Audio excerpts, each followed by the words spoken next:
Assalamualaikum warahmatullahi wabarakatuh. Halo semuanya, perkenalkan nama aku Vira. Di sini aku ingin menjelaskan mengenai sejarah Korea Selatan lagi. Tapi di sini kita bakal ngebahas nih tentang perang Koreanya.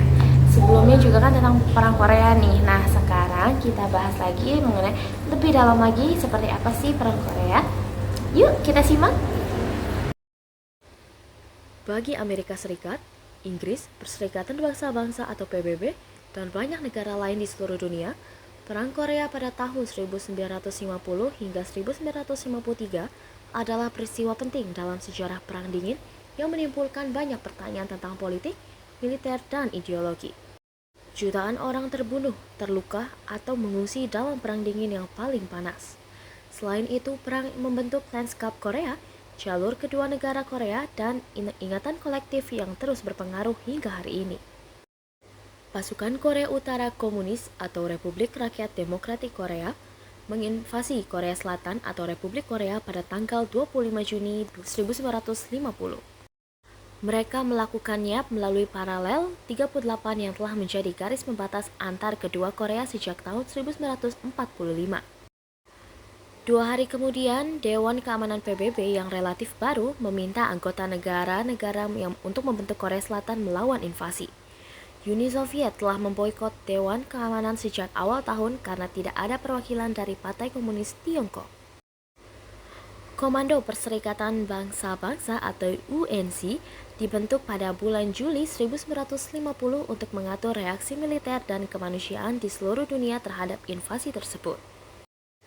Kabinet Inggris yang dipimpin oleh Perdana Menteri Partai Buruh, Clement Attlee, menyatakan mengecewakan mereka atas invasi tersebut.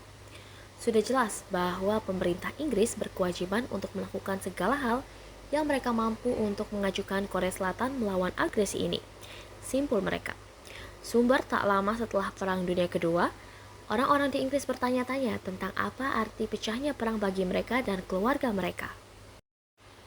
Banyak negara barat terkejut ketika perang meletus pada bulan Juni 1950.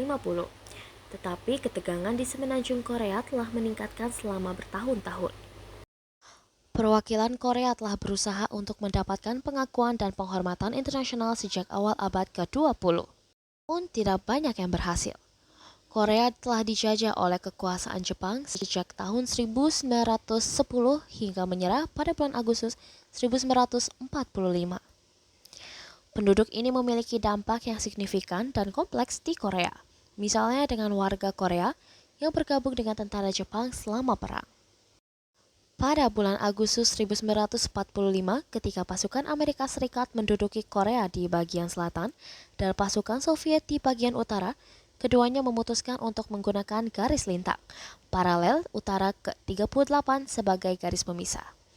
Di bawah pengawasan pasukan pendudukan, dua rezim yang secara politik berbeda muncul. Negara komunis di Korea Utara dipimpin oleh Kim Il-sung yang merupakan kakek dari pemimpin Korea Utara saat ini, Kim Jong-un, dan negara yang secara nominal demokratis di Korea Selatan, dipimpin oleh Presiden Syngman Man-rhee. Namun selama periode ini, represi politik di seluruh Korea dan hubungan antara keduanya meningkat.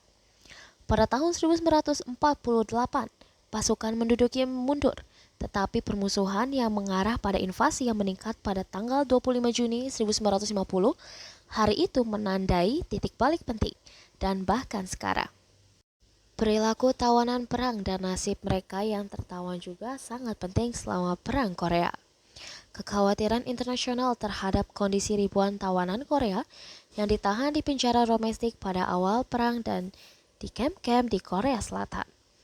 Orang-orang yang ditangkap oleh PBB di Korea Utara dan Tiongkok pada tahun 1951 disajikan dengan cara yang sama. Banyak dari mereka ditahan di kamp-kamp di ujung utang negara itu.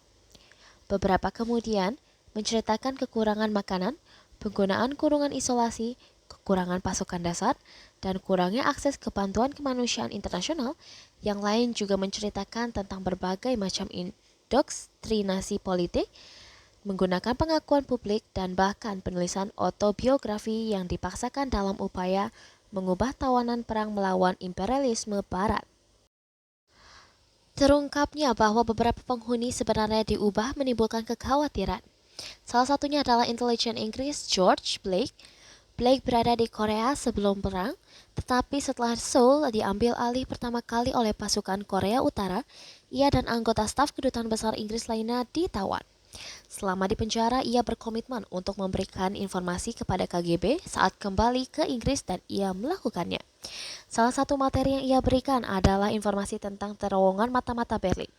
Blake ditangkap pada bulan April 1961 karena diduga memiliki peran ganda sebagai agen. Namun pada tahun 1966, dia berhasil melarikan diri secara dramatis dari Wormsworth Scrub. Perang Korea yang tidak pasti juga dikenal sebagai perang yang tak terlupakan. Banyak negara yang terlibat dalam Perang Dunia Kedua memiliki ingatan yang kuat tentang peristiwa itu. Yang berarti Perang Korea dipengaruhi olehnya. Itu dia sekilas dari penjelasan mengenai sejarah Korea, perang Koreanya. Gimana? Menarik bukan? Oke, segitu aja penjelasan mengenai sejarah Korea. Nanti kita lanjut ke next videonya. See you!